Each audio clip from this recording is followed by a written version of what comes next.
I'm Naomi Barasa. I'm a Master's of Social Work student here at the University of Central Florida. Today I will be talking about my program evaluation for the Devereux Delta program. The Devereux Delta program serves youth who are identified as at risk or verified for human trafficking or sexual exploitation. As you see here, human trafficking is also referred to as modern-day slavery. The United Nations defines human trafficking, or HT, as we'll be referring to it, as an act of recruiting, transporting, transferring, harboring, or receiving a person through use of force, fraud, or coercion, or any other means for the purpose of exploiting them. So you want to take note here that human trafficking can be the act of recruiting someone, but doesn't always necessarily mean force, which falls under commercial sexual exploitation of children, or CSEC as we'll be referring to it. So again, CSEC falls under the umbrella of HT, but does not always need to have force, fraud, or coercion involved in order for it to constitute as a crime. Studies show that out of the 1.6 million children who run away in the United States, about 40,000 of them will be trafficked.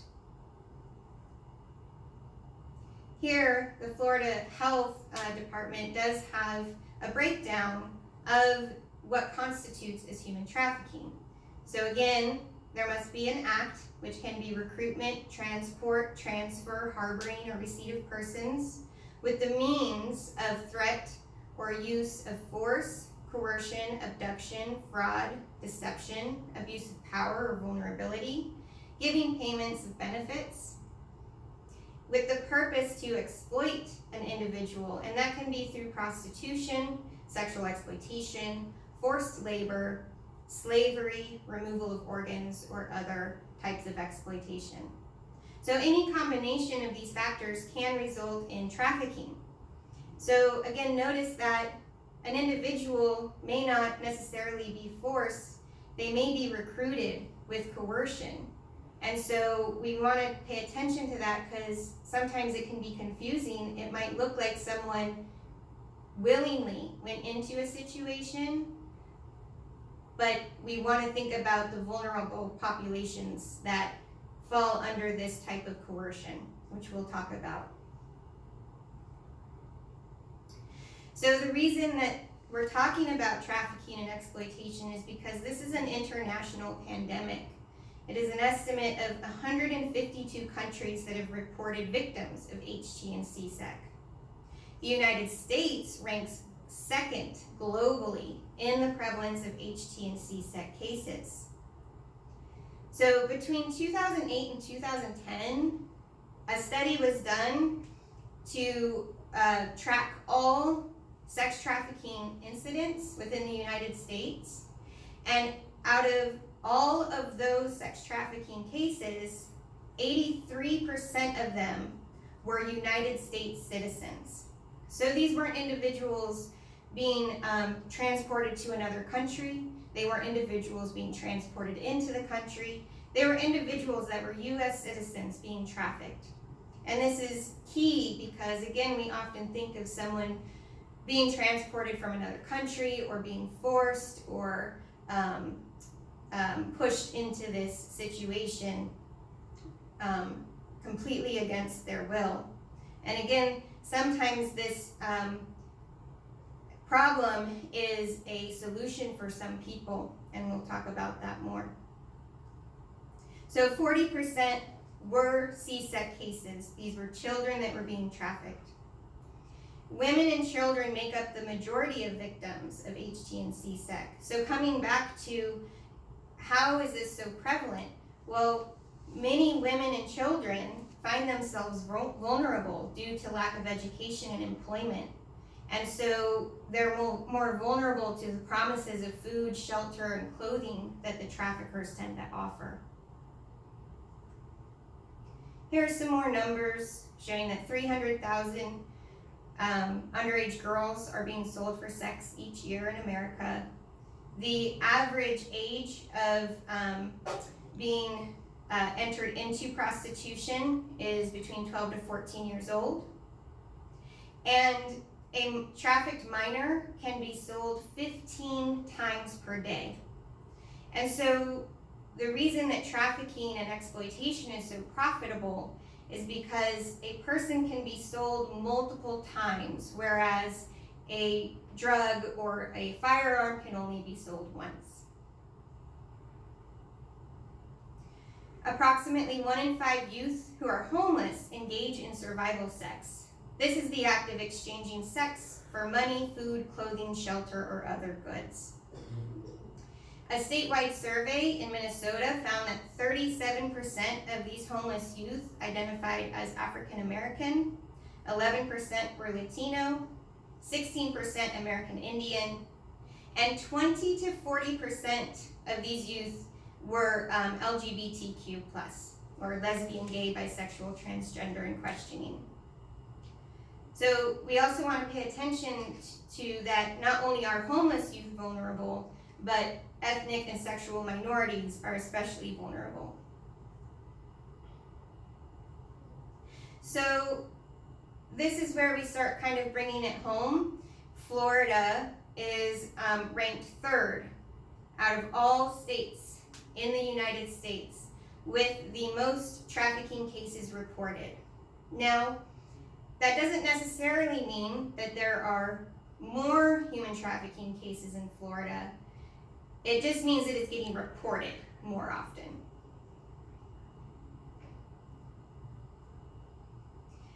However, because of the prevalence of trafficking and awareness being built around trafficking cases in Florida, Florida is at the forefront of combating trafficking and exploitation. So in 2012, Florida developed the Safe Harbor Act. This bill provides judicial tools for prosecuting traffickers. And in 2009, the Florida Statewide Trafficking Task Force was developed to identify gaps in resources.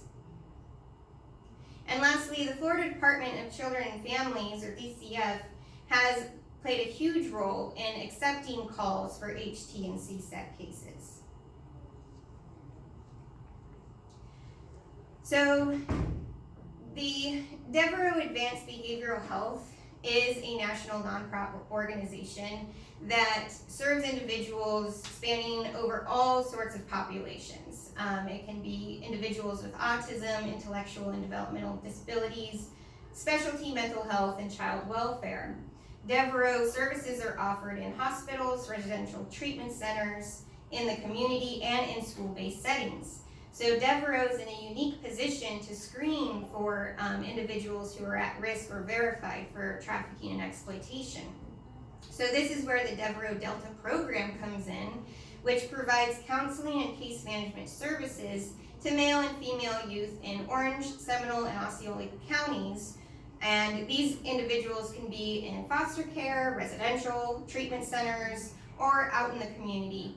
And these are children who have been identified as at risk or verified for trafficking and exploitation. So for the purpose of this program evaluation, we'll primarily be focusing on the case management piece. Counseling offers cognitive behavioral therapy, trauma-informed practice, and psychoeducation for youth and their families. So we'll focus on the case management part of what case management services provide to determine whether these services are benefiting the youth that we serve who are trafficked and exploited. Case management offers assistance with housing, education, employment, transportation, and healthcare needs. So our research question is, for youth who are at risk of HT-CSEC, does the Delta program increase independence and decrease risk of HT-CSEC compared to at-risk youth who are not served by the Delta program?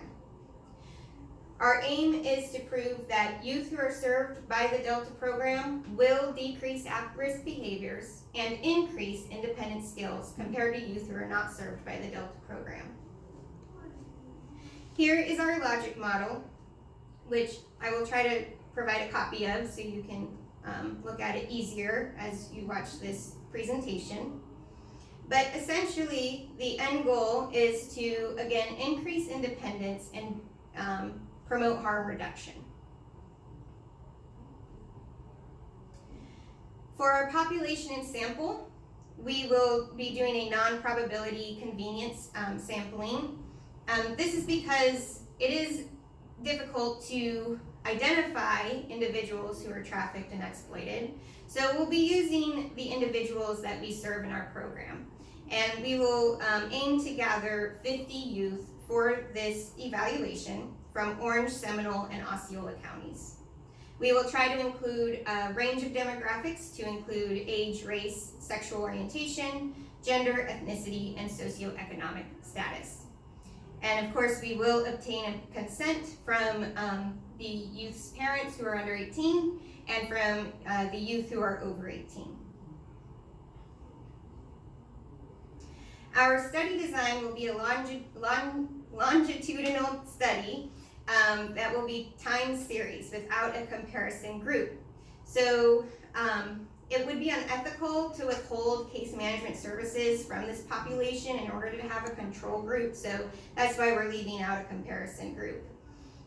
We will be completing assessments at admission and every 3 months until discharge, which will determine the time series design.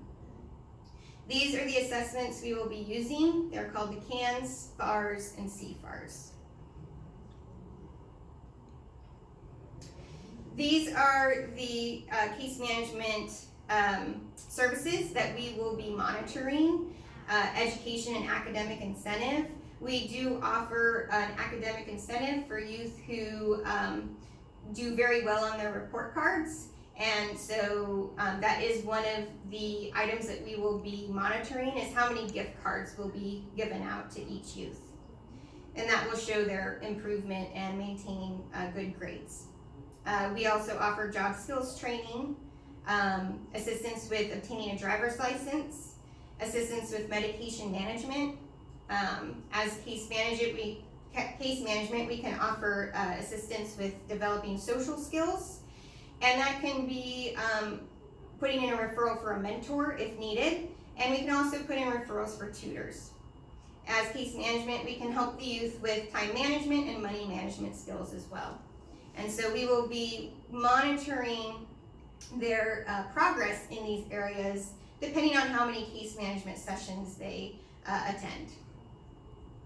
So we'll be looking at the number of gift cards distributed, the number of case management sessions they're attending, the number of mentoring and tutoring sessions they attend if applicable, and the number of HTC-SEC trainings they attend as well. And then lastly, we'll be monitoring their progress through these assessments, the CANS, FARS, CFARS. The CANS is a reliable and validated tool with 150 quantitative questions, and it has a Likert scale from 0 to 3, 0 being no needs, 3 to severe needs. And it measures several domains. The important thing to note about the CANS is that it includes a trauma history and history of exploitation, which is necessary for the group that we're serving. The FARS is distributed to youth over 18. So the CANS is distributed to both youth under 18 and over 18. The FARS is specific for youth who are over 18. Again, it's a Likert scale that is reliable and validated and covers a variety of domains. The CFARS is specific for youth who are under 18, that covers the same domains as the FARS but has additional information specific to younger age children.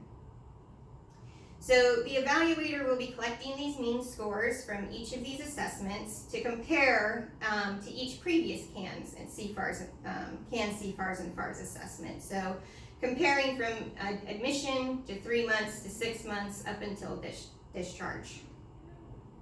what we'll be looking for is a lower number, a lower rating.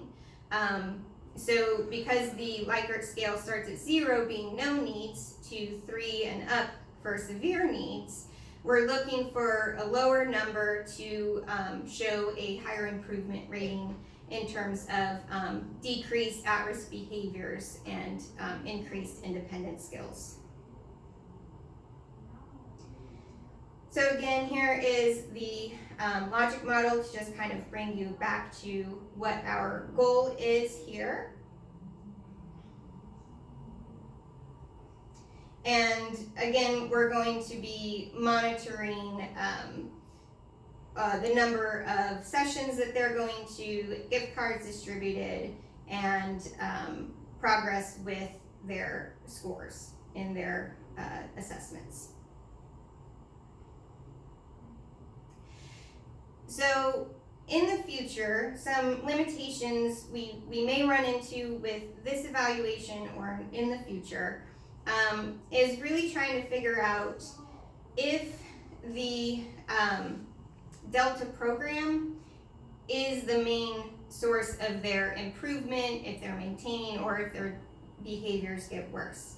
So for example, some youth may be meeting for case management sessions without any additional services and still show a decrease in their CANS, CFARS, and FARS scores, showing that their behaviors are improving, they're getting better.